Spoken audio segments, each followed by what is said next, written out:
"This isn't your house anymore." That's what my mother's new husband said before his fist cracked across my face. The same porch where my father once taught me how to measure wood now smelled of cheap beer and betrayal. My mother stood behind him, frozen, her hand gripping the door frame like it could keep her from choosing sides. 11 years away, and somehow I was the intruder in my own home. I didn't fight back. I just looked at him calm and steady while his rage filled the silence. Because what he didn't know was that I already owned everything behind that door. What would you do, walk away in silence, or take back what your father built with his own hands? When I left Maine 11 years ago, I told myself I'd never come back. I packed my life into 2 suitcases, caught the last train out of Portland, and promised my reflection in the train window that I was done chasing ghosts. Back then, I was 23, newly licensed as an architect, and desperate to prove that I could build something of my own. Chicago gave me that chance. Skyscrapers, deadlines, clients who saw my blueprints as gospel. For a while, success drowned out the sound of the sea I grew up beside. But no amount of city lights can outshine guilt. My father, Michael Morgan, had been a craftsman, boat builder, dreamer, and the kind of man who measured twice, cut once, and loved forever. His workshop stood at the edge of the water where salt air kissed pine. He died before seeing it expand, before seeing the plans we drew together come to life. And when he was gone, my mother, Evelyn, fell apart in slow motion. She sold little pieces of him first, the tools, then the stories. When she met Ethan, the so-called investor who offered to modernize the business, I didn't fight it. I was young, angry, tired of being the responsible one. I thought leaving would protect me. I was wrong. In Chicago, I still sent money every year. Property taxes, maintenance bills, small payments to keep the workshop from foreclosure. I told myself I was doing enough, that love could be wired through a bank transfer. I didn't know Ethan was already sinking his claws deeper, convincing my mother that my distance meant indifference. By the time her email landed in my inbox, I hadn't heard her voice in nearly 3 years. The subject line was simple workshop, the message short surgical. She wrote that they had decided to sell. It's time to move on, she said, as if grief had an expiration date. She wanted me to sign away my share to make things easy, and the offer $10,000 for the entire legacy of a man who spent 30 years carving perfection out of wood. I reread the message twice, then a third time. My chest didn't tighten. It hollowed. I wasn't angry, yet just cold. Ethan's fingerprints were all over it. Quick sale, quick payout, no conversation. The same man who hadn't even known my father when the foundation was poured was now claiming ownership over every nail, every beam. I closed the email, stared at the blank reflection on my laptop screen, and finally whispered, no. Not to them, but to myself. Because the workshop wasn't just property, it was proof that craft meant more than profit. And if they wanted to erase my father's name, they'd have to go through mine first. The next morning, the plane dipped through gray clouds and the coast appeared ragged, cold, and heartbreakingly familiar. Maine looked exactly like it always had, stubborn and quiet. The taxi driver barely spoke, just hummed along to an old country station, while I watched the pine trees flick past the window. Every mile closer to the house felt heavier, like I was driving back into a version of myself I thought I'd outgrown. When we turned onto the gravel road leading to my family's property, my stomach tightened. The house stood where it always had, but the details were wrong. My father's wooden sign that once read, Morgan Workshop, handcrafted boats. Since 1978 was gone, replaced by a cheap printed banner, Cole Marine Design.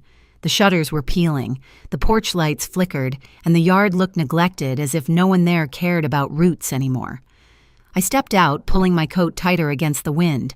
My suitcase wheels scraped over the gravel as I climbed the steps. For a second I hesitated, my hand inches from the doorknob. Then it opened. My mother stood there. Evelyn Morgan, once graceful and warm, looked smaller now. Her hair had grayed her smile too practiced. Amanda, she said, her voice unsure, like she wasn't certain I was real. Before I could answer, a shadow filled the doorway behind her. Ethan, mid-30s, still trying to dress like he belonged in a boardroom, not a boatyard. The smell of beer hit me before his words did. "Well, look who decided to show up," he said, smirking. "The runaway daughter." "I came to talk about the workshop," I said evenly. He laughed a short, ugly sound. "The workshop? You mean my business?" He stepped past my mother, chest puffed, blocking the door. "This isn't your house anymore." For a moment, everything went still. The sound of the sea, the crunch of gravel under his boots, even the air itself. My mother flinched at his words but said nothing. Then came the hit. His fist caught my cheek, sharp and fast like punctuation. I didn't fall. I didn't even blink. I just stood there, the metallic taste of blood on my tongue, staring at him while the porch light buzzed overhead. Evelyn gasped, "Ethan, stop." But she didn't reach for me. She reached for him. That was what broke something inside me, not the punch, but the silence that followed it. I adjusted my coat, straightened my back, and looked him dead in the eye. "You're right," I said softly. "It's not my house." I turned toward the driveway, "But it's not yours either." I walked away without another word. Behind me, I could hear him muttering, calling me ungrateful, crazy, useless. I didn't care. The anger I expected never came. Only clarity did, cold and sharp as the winter air. By the time I reached the road, I already knew what I needed to do next. I pulled out my phone, opened my contacts, and found the name I hadn't called in years, Daniel Chen. The motel room smelled faintly of salt and detergent. A single lamp hummed beside the bed as I sat on the edge holding a cold compress against my cheek. The bruise hadn't fully surfaced yet, but the ache beneath it was steady, like a reminder not to forget what I came here for. I set the ice pack down, reached for my laptop, and opened the folder I'd guarded for years. Inside were the receipts, tax bills, and transfer records, every payment I'd quietly made to keep the workshop alive. My father's blueprints, his last letter, and at the very bottom, folded inside a sleeve of plastic, the original deed papers signed in his steady hand. The artisan clause was right where I had written it. When I was 19, the property shall be used exclusively for handcrafted marine craft. Any attempt to mass produce or sell prefabricated vessels will result in immediate breach of ownership. Ethan had no idea that clause even existed. He'd stepped into my father's life work like it was a pawn shop and thought charm could cover theft. When Daniel Chen answered, his voice was gravelly older but still calm, the same man who had guided my father through every contract. "Amanda," he said quietly, "I was wondering when you'd call." "They're selling it," I told him. "He hit me today. Said it wasn't my house anymore." There was a pause, then a slow exhale. "Do you still have the original deed?" "Yes," I said. "Every page." "Then we start there." He promised to file an emergency injunction first thing in the morning. "Ethan's type never checks the fine print," he said. "If that clause holds, we freeze everything, assets, accounts, sales. He won't be able to touch a nail without court approval." After the call, I stayed still, listening to the ocean outside. For the first time, the sound didn't feel peaceful. It sounded like a warning. I opened the drawer beside me and found an old notepad. On the first page, I wrote down everything Ethan had done, the fake sale, the forged documents, the blow to my face, my mother's silence. It wasn't a diary entry. It was evidence. Around 2 a.m., I drove down to the waterfront. The workshop lights were still on. Through the dusty windows, I saw Ethan pacing, phone pressed to his ear, the banner, Cole Marine Design, hanging behind him. He was already trying to unload my father's legacy to someone else. I gripped the steering wheel and whispered, "Go ahead. Sell it. I dare you." Then I drove back to the motel, slipped the deed papers under my pillow, and finally let my body relax. I wasn't just my father's daughter anymore. I was his final defense. By sunrise, the storm would begin, only this time I'd be the one holding the hammer. The next morning broke cold and white, the kind of morning that bit straight through your coat. I stood outside the courthouse with Daniel Chen, my father's oldest friend, his silver hair stirring in the wind. He carried a folder thick enough to crush a man's confidence, and I carried my father's leather notebook, the one that still smelled faintly of sawdust. "Ready?" Daniel asked. "I've been ready for 11 years, I said. By the time we drove to the workshop, a local sheriff's cruiser followed behind us. The injunction had been signed an hour earlier. Ethan just didn't know it yet. The sky hung low, the color of pewter, when we pulled up to the property. The yard was a mess, discarded lumber, empty beer cans, the once bright Morgan Workshop sign lying face down in the dirt. Ethan's truck was parked crooked beside the bay doors. Through the open frame, I could hear music blasting over the whir of machines. We stepped inside. The smell hit me, first chemical resin oil, not a trace of cedar or varnish. Ethan stood by the main bench, beer in hand, watching two men load fiberglass hulls onto a trailer. When he saw me, his smirk spread slow, lazy like a cat that thought it had cornered a bird. "Well, look who brought a lawyer," he said, raising his can. "You sure you're in the right place? Thought you quit this family years ago." "I didn't quit," I said. "I invested." Daniel's calm voice cut in. "Mr. Cole, as of this morning, the court has issued a temporary injunction. You are required to cease all sales transfers and production until ownership is clarified." Ethan's smile faltered just for a heartbeat before he laughed. "You've got to be kidding me. Evelyn owns this place now. She signed everything over." Daniel opened the folder. "Actually, she didn't. You forged her signature on the second loan document, and the bank flagged it. Then you tried to fake Amanda's. That's forgery and wire fraud." Ethan blinked, eyes narrowing. "You think you can prove that I don't have to think," I said, stepping forward. "I can." I pulled a copy of the original deed from my bag and laid it on the workbench between us. My father's signature gleamed faintly beneath the plastic sleeve. "This clause," I said, tapping the page, states that the workshop can only be used for handcrafted marine craft, not fiberglass kits from overseas, not mass-produced garbage with my father's name stamped on it. Every boat you've sold under Morgan violates that clause. Every sale is fraud." He stared at the paper like it might bite him. "You wouldn't dare take this to court." "I already did." His face drained. For the first time, Ethan looked small. Then, like cornered men always do, he turned angry.